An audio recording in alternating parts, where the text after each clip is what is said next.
Hi hello மக்களே, welcome back to Raja tech channel. இது ஒரு வீடியோவில் இதை பற்றி பார்க்க போகிறோம்னா, யூடியூப் மானிட்டரைசேஷன் ஃபீச்சரில் ஒரு பர்டிகுலர் அப்டேட் வந்து இப்போ ரீசெண்டாக வந்திருக்கு. எத்தனை பேர் நோட்டீஸ் பண்ணீங்க அப்படிங்கிறது தெரில. இதை ஜஸ்ட்டு இன்ஃபார்ம் பண்ணணுன்னு தான் நினைக்கிறேன். மற்றபடி இதை யூஸ் பண்ணுங்கள், இது நல்லாயிருக்கும் அப்படிங்கிற மாதிரி எனக்கு தெரிஞ்சது பெட்டர் ஆப்ஷனாக தெரியல அப்படின்னு சொல்லலாம். ஸோ அது என்ன ஏது அப்படிங்கிற டீட்டெயிலாக பார்க்கலாம். நிறைய பேருக்கு தெரிஞ்சிருக்கும் மெர்ச்சன்டைஸ் ஆப்ஷன் வந்து யூடியூப்பில் இருக்கிறது. அதாவது ஷாப்பிங்கில் இப்போ அஃபிலியேட் ப்ரோக்ராம் வந்து புதுசாக கொண்டு வந்திருக்காங்க. பட் முன்னேருந்தே வந்து பார்த்தீங்கன்னா நமக்கு வந்து இந்த மெர்ச்சன்டைஸ் ஆப்ஷன் வந்து இருக்குது. அதாவது குறிப்பிட்டு நம்ம வந்து டிசைன் பண்ணி ஒரு ப்ராடக்ட்டை வந்து கொடுக்கலாம் வியூவர்ஸ்க்கு. வந்து அதை பை பண்ணும்போது அதுலேருந்து ஒரு செட் ஆஃப் ஷேர் வந்து ஒரு குறிப்பிட்ட கமிஷன் வந்து நமக்கு வரும். அஃபிலியேட் மார்க்கெட்டிங் மாதிரியே தான், பட் நம்மளுடைய டிசைன்ஸை நம்ம ஃபேன்ஸ் வந்து வியர் பண்ணுற மாதிரி இருக்கும். லைக் கேப்போ இல்லைனா டிஷர்ட்ஸோ ஹுடியோ இந்த மாதிரி நிறைய விஷயங்கள் உண்டு அதில் வந்து. ஸோ இந்த மாதிரி வந்து பார்த்தீங்கன்னா டீஸ்ப்ரிங்கு, அது போக வந்து பார்த்தீங்கன்னா ஸ்ப்ரெட் ஷாப்பு, ஷாப்பிஃபை இந்த மாதிரியான ஆப்ஷன்ஸ்லாம் வச்சு இந்த வெப்சைட் மூலிமா நம்ம வந்து அந்த ஸ்டோர் ஆப்ஷனை வந்து ஆட் பண்ணிக்கிற மாதிரி யூடியூப்பில் வந்து கொடுத்துருப்பாங்க. இது வந்து மானிட்டரைசேஷன் எனேபிளான கிரியேட்டர்ஸ்க்கு ஒரு சில செட்டன் க்ரைட்டீரியாஸ் வந்து கொடுத்துருப்பாங்க. அதை கம்ப்ளீட் பண்ணால் தான் வந்து இந்த ஆப்ஷன் வந்து ஸ்டோர் ஆப்ஷன், இந்த ஷாப்பிங் ஆப்ஷன் வந்து அவைலபிளாக இருக்கும் அப்படிங்கிறத சொல்லுவாங்க. ஸோ இப்போ ரீசெண்டாக நடந்துக்கிற சேஞ்ச் என்னன்னு கேட்டிங்கன்னா, நமக்கு தெரியும் ஆல்ரெடி 3 விஷயங்கள், அந்த 3 வெப்சைட்ஸ் இருக்குது அப்படிங்கிறது. இதில் வந்து யூடியூப்போட டைப் பண்ணி இந்த மெர்ச்சன்டைஸ் ஆப்ஷனை வழங்குறது. டீஸ்ப்ரிங் இருக்குது, அதே மாதிரி ஸ்ப்ரெட் ஷாப்பு, ஷாப்பிஃபை. பட் இப்போ எக்ஸ்ட்ரா வந்து பார்த்தீங்கன்னா ஒரு 4 சைட்ஸ் வந்து இதில் வந்து ஆட் பண்ணியிருக்காங்க. அது என்னென்ன அப்படிங்கிறது கேட்டிங்கன்னா, ஃபோர்த் வால், அதே மாதிரி ஷாப் லைன், அதுக்கடுத்தது டீ பப்ளிக், அதுக்கு அடுத்தது வந்து பார்த்தீங்கன்னா ஐயோ எனக்கே மறந்துருச்சு அது என்னங்க, ஞாபகம் மாட்டேங்குது சட்னு.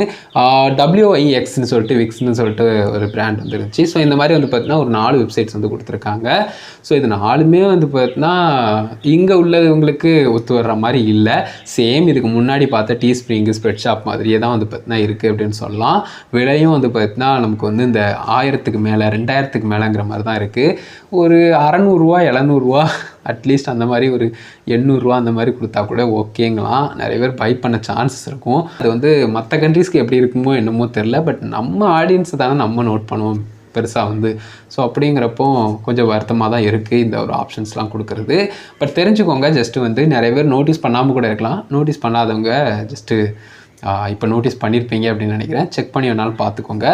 இந்த ஆப்ஷன்ஸ்லாம் எனக்கு காட்டுச்சு. பெருசாக யூஸ் பண்ண மனம் இல்லைனாலும் ஜஸ்ட்டு உங்ககிட்ட இன்ஃபார்ம் பண்ணணும் அப்படின்னு நினச்சேன். ஏன்னா நோட்டீஸ் பண்ணாமலே நிறைய பேர் கூட இருக்கலாம், அதனால தான் இன்ஃபார்ம் பண்ணேன். மற்றபடி எனக்கு இது பெருசாக உடன்பாடு இல்லை. இந்தியாவில் இதுக்குன்னு ஒரு வெப்சைட் ஆரம்பித்து குளோபலாக வந்து டிஸ்ட்ரிபியூட் பண்ணுற மாதிரி, ப்ரைஸும் ஓரளவுக்கு வந்து பார்த்தீங்கன்னா மினிமைஸ் பண்ணுற மாதிரி, அதாவது அட்லீஸ்ட் இந்தியாவுக்குள்ளே மட்டும் ஒரு குறிப்பிட்ட ப்ரைஸ் வர்ற மாதிரி ஃபாரின் வெப்சைட்ஸே இருக்கட்டும். இப்போ இதுலேயே வந்து பார்த்தீங்கன்னா நிறைய US சார்ந்து, கனடா சார்ந்து, சிங்கப்பூர் சார்ந்து நிறைய வெப்சைட்ஸ் இருக்குது. அந்த மாதிரி இருந்து கூட நமக்கு வந்து இந்தியன் ப்ரைஸ் வந்து கொஞ்சம் கம்மியாக வைக்கலாம். இங்கே உள்ள சில கிரியேட்டர்ஸ்க்கு வந்து அப்படி எதுவுமே இல்லை அப்படிங்கிறப்போ அது பெருசாக யூஸ் இல்லையோ அப்படிங்கிற மாதிரியான ஒரு தாட்டை தான் க்ரியேட் பண்ணுது. அன்லஸ் ஒரு ரொம்ப பெரிய லெவலில் அவங்க வந்து அதை மார்க்கெட்டிங் பண்ணுறது, இல்லைனா ஃபேன்ஸ் அந்தளவுக்கு வில்லிங்காக இருக்காங்க அப்படிங்கிறத தவிர்த்து. ஸோ மற்றபடி இது அந்தளவுக்கு எஃபெக்டிவாக இருக்கும்னு எனக்கு தோணல. பட் இருந்தாலும் இதை உங்கள்கிட்ட இன்ஃபார்ம் பண்ண நினச்சேன். இதை பற்றி உங்களுடைய ஒப்பீனியன் நம்ம இருக்காங்க கமெண்ட்ஸில் ரெடி பண்ணுங்கள். இதை யூஸ் பண்ணுறத விட நம்ம அஃபிலியேட் மார்க்கெட்டிங், அந்த அஃபிலியேட் ப்ரோக்ராம் இருக்கு இல்லையா, இப்போ புதுசாக நம்ம வந்து ஃப்ளிப்கார்ட் அண்ட் மிந்த்ராவில் வந்து ப்ராடக்ட்ஸ் எல்லாத்தையும் நம்ம டேக் பண்ணி வைக்கிற மாதிரி அதுவே பெட்டராக இருக்கிற மாதிரி தான் தோணுது. ஸோ உங்களுடைய ஒப்பீனியனை கமெண்ட்ஸில் லீவ் பண்ணுங்கள். ஏன்னா அதில் பெட்டர் ஆப்ஷன் இருக்குது, பெட்டர் ஏர்னிங்ஸ் இருக்குது. ரொம்ப காம்ப்ளிகேட் பண்ணிக்கிற மாதிரியும் இருக்காது. வீடியோ இதுக்காக மேக் பண்ணேன். வீடியோ பிடிச்சதுனால லைக் அண்ட் ஷேர் பண்ணி மறக்காம சேனல் சப்ஸ்கிரைப் பண்ணுங்க. அதுக்கு இந்த வீடியோ. Thank you so much. பாய்.